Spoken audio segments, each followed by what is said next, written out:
Our topics for today will be a continuation of what we have discussed before the exam period. These are electron configuration, Hund's rule, quantum numbers, periodic table of element, and also the Pauli's exclusion principle. Now, under electron configuration, ito yung ginagawa natin nung high school na 1s2, 2s2, 2p6, 3s2, 3p6. Ito yung kung paano natin i-distribute yung electron ng isang element according to its orbital. Now, na-discuss na natin noon kung ano ang mga main energy level.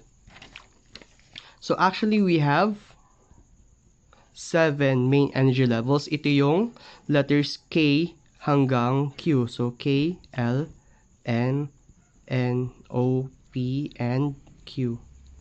Now, under these main energy levels, dito dinidistribute yung electron. Ang mga electron ay mas dinidistribute pa specifically sa mga sublevel or we call subshell. So, it could be called sublevel or subshell. These are your letters S, P, D, and F. So, dito sa S, P, D, F na to, sa bawat isang letter, meron siyang bilang ng orbital. So, the number of orbital na meron sa S ay 1, sa P, 3, sa D ay 5, sa F ay 7.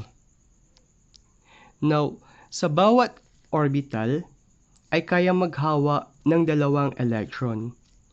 So, the number of electrons na pwedeng hawakan sa S ay 2, sa P ay 6, sa D ay 10, sa F ay 14 or 14. Now, bawat main energy level ay composed of sublevels. For K, it is composed of S only. For L, it is composed of S and P. For M, it is S, P, D. For N, S, P, D, F. For O, it is also SPDF. For P, it is SPD. Sa Q naman ay SP. Now, since alam na natin ang bilang ng mga sublevel na meron sa bawat main energy level at kung ilan ang number of orbitals ng bawat sublevel at kung ilan ang electron na pwedeng hawakan ng bawat sublevel, ilan ang maximum number of electrons na kayang hawakan ng bawat main energy level. So sa K, since S lang ang kanyang main energy level, since S lang ang kanyang sublevel at ang number of orbital niya lang ay 1, kaya ang maximum na number na kayang hawakan ni K ay 2. For L, 2 tapos 6, kaya overall 8 ang maximum number of electrons that L can handle or can hold. For M, it is 18 kasi 2 plus 6 plus 10 kaya 18. Next, for N, it is 2 plus 6 plus 10 plus 14, it is 32. Ganon din sa O, 32. Sa P ay 18 din. Sa Q ay 8. So, ito yung number ng mga electrons na pwedeng hawakan sa bawat main energy level. Okay? Now, in our previous discussion, nagamit na natin ang electron configuration para malaman natin kung saan mag-i-end ang mga bawat element. So, for Na, ginamit natin ang lumabas ay 3s1, nag-end siya dito. For F, nag-end siya sa 2p5. Sa zinc, nag-end siya sa 3d10. Sa Promethium, nag-end siya sa 4f5. Ano ngayon ang significance niya? Now, from our discussion before, ang significance niyan ay dito natin malalaman kung ano ang quantum numbers ng bawat element. Now, according to Pauli's exclusion principle, no two elements can have the same quantum numbers. So, iba-iba ang quantum number ng bawat element. There are no two elements which have the same quantum numbers. Ano ba itong mga quantum numbers na to? There are 4. Una, we have your n quantum number. Your n quantum number is represented by the small letter n. It is your principal quantum number. Dito na determine kung gaano kalaki at kung gaano kalakas yung energy ng isang atom. So, nakadepende siya sa big letter. So, Na, F, zinc, Pm. So, sa Na, nag-N tayo sa 3s1. Ang N natin ay nakadepende dito sa mga malalaking number. So, for Na, nag-N tayo sa 3. Kaya therefore, the value of N here is 3. For fluorine, nag-N tayo sa 2p5. So, 2 ang value ng N niya. For zinc, nag-N tayo sa 3. For Pm, nag-N tayo sa 4. So, that is the N quantum number. Our L is determined by the letter kung saan nag-N. So, for Na, nag-N tayo sa S, kaya our L is equal to 0. Bakit 0? Because each letter has a corresponding value. So, for L quantum number, kapag nag-N ka sa S, it is equal to 0. P is equal to 1. D is equal to 2. F is equal to 3. Okay. So, for F, nag-N tayo sa P, kaya it is equal to 1. For zinc, nag-N tayo sa D, kaya it is equal to 2. For promethium, it is F, kaya it is equal to 3. Next naman ay M quantum number. So, in the M quantum number, nakadepende siya sa letter at sa number of electrons meron doon sa kung saan siya nag-end. For Na, ang value ay 0. So, yung 0 ngayon, titignan natin from negative to positive ng 0. Since there is no negative to positive ng 0, it is automatically 0. For F, 1. So, mag-start tayo ng bilang from negative to positive ng 1. So, it is negative 1, 0, 1. So, isa sa tatlong to ang M quantum number ni F. Pero alin dito? Saan siya dedepende? Nakadepende siya sa bilang ng electron dito, 5. So, yung 5 na yan, i-distribute natin. So, 1, 2, 3, 4, 5. Kung saan tayo nag-end, yun yung magiging value ni F. So, nag-end tayo sa 0, kaya 0. Now, ano yung ginawa ko mga arrow-arrow? Yung ginawa nating arrow kanina ay base sa Hund's rule. Pag sinabi natin na Hund's rule, kailangan muna na ma-fill upan lahat ng mga orbital bago ka pwedeng umulit. So, dapat singly muna or paisa-isa muna sa lahat saka ka pwedeng umulit. So, kagaya nung kanina, ulitin natin dito. So, negative 1, 0, 1. Ang gagawin natin, i-distribute natin yung 5 na nandito kay fluorine. So, hindi pwedeng 1, 2, 3, 4, 5. Remember kanina na sinabi natin na sa bawat orbital, dalawa lang ang pwede niyang hawakan na electron. So, dito, 1, 2. Diba? Pero, sabi naman ni Hund's rule, bago ka pwedeng umulit, kailangan mo muna ma-fill upan lahat. Saka ka lang pwede umulit. So, instead na 1, 2, 3, 4, 5, ang mangyayari ay 1, 2, 3, 4, 5. So, that is according to Hund's rule. Okay. So, next naman si zinc. 2. So, negative 2, negative 1, 0, 1, 2. What are we doing? We are simply writing down the negative to positive of our value ng L.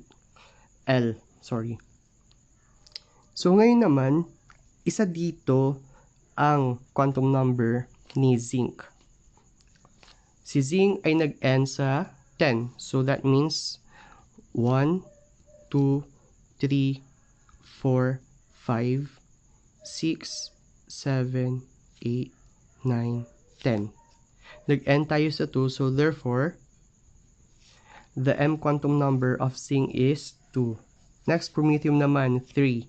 So, from negative to positive uli, at isa doon ang magiging magnetic quantum number ni promethium. So, negative 3, negative 2, negative 1, 0, 1, 2, 3. Okay. So, promethium, nag-end tayo sa 5. So, 1, 2, 3, 4, 5. Natapos tayo sa 1, kaya our M quantum number for promethium is 1. Next naman, we have your S quantum number. So for your S quantum number, nakadepende siya sa bilang ng electron. Kapag ito ay odd number, kagaya ng 13579, ang magiging value ng ating S quantum number ay positive 1/2. Kapag even number naman siya, 2, 4, 6, 8, 10, ang magiging value naman ng ating S quantum number ay negative 1/2. So for Na, nag-end tayo sa 3s1 since 1 is an odd number kaya positive 1/2. For fluorine, nag-end sa 5 kaya odd number positive 1/2. For zinc, nag-end tayo sa 3d10 and 10 is an even number kaya negative 1/2. For promethium, nag-end tayo sa 5. 5 is an odd number kaya positive 1/2. So, that concludes our review for the quantum numbers. Next naman, maliban dyan sa quantum numbers, may iba pa palang gamit ang ating mga kung saan tayo nag-end sa electron configuration. Pwede nating malaman kung ano ang kanyang magiging family or period sa periodic table. Now, pag sinabi natin na family, ang family ay ito yung column na arrangement ng periodic table. Kadalasan sa family ay magkakapareho halos ang kanilang properties or malaki ang similarities ng kanilang properties. Samantalang pag sinabi naman natin na period, pag sinabi natin period, ito yung horizontal arrangement or by row na arrangement ng mga elements. Kadalasan, hindi nagkakaroon ng similarities or malaking similarities between the elements of the same period.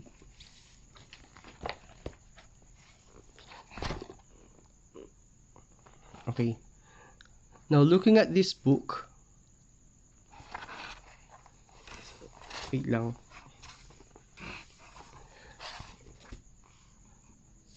Okay. Now, looking at this book cover, makikita natin ang mga different elements. So, they are arranged according to the increasing atomic number.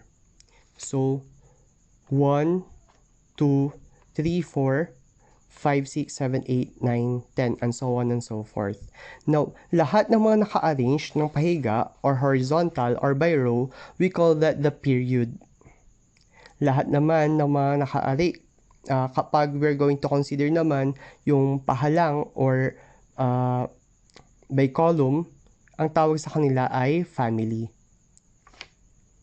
Now, balikan natin yung kanina.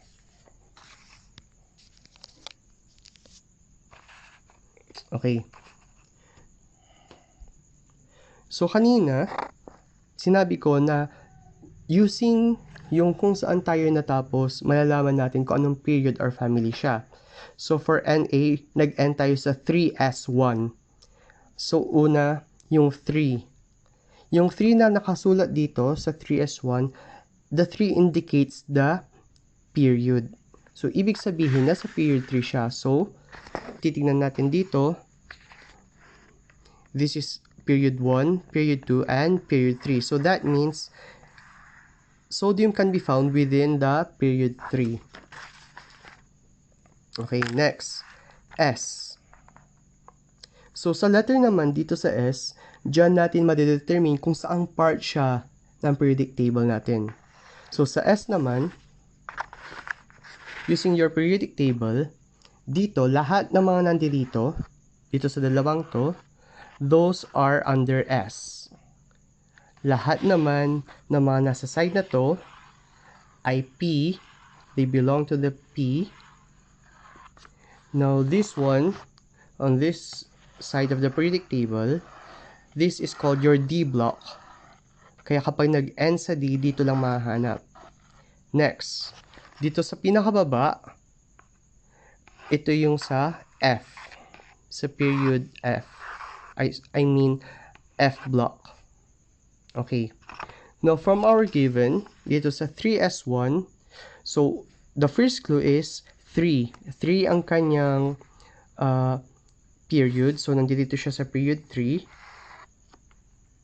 Tapos, S. Nag-end siya sa S. Kaya, meaning, ditong part lang siya. So, 3. Tapos, dito siya sa S. So, this is sodium. Next naman, yung 1. Yun yung bibilangin natin para malaman kung pang ilan siya. So, dito, 3S1 siya. So, that means, tignan natin sa period 3. Ito yung period 3.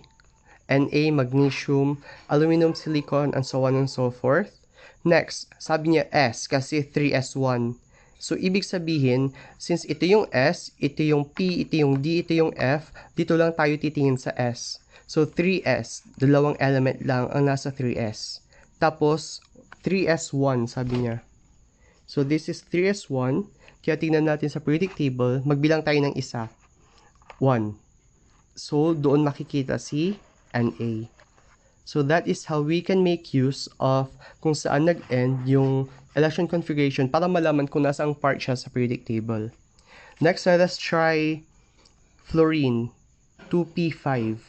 So, 2p5, 2 means nasa second period siya. P, ibig sabihin nasa P block, tapos magbibilang tayo ng 5 simula sa umpisa. So, 2p5. So, this is the second period. Ito yung LIBE, boron, carbon, blah, blah, blah. Ngayon naman, titignan natin sa P. Now, this is the P block. Magbibilang tayo ng 5 mula sa umpisa. So, this is 1, 2, 3, 4, 5. So, dito si fluorine. Okay, next. What about zinc? Si zinc naman ay 3D10. Okay? So, dito, sa pinaka-start, ito yung 3D. 3D, 4D, 5D, 6D. So, ito yung pinakauna. So, this is the 3D10. So, 1, 2, 3, 4, 5, 6, 7, 8, 9, 10. Ayun si zinc. Okay. Next, we have promethium, 4F5. Ito yung 4F. So, 1, 2, 3, 4, 5. Promethium.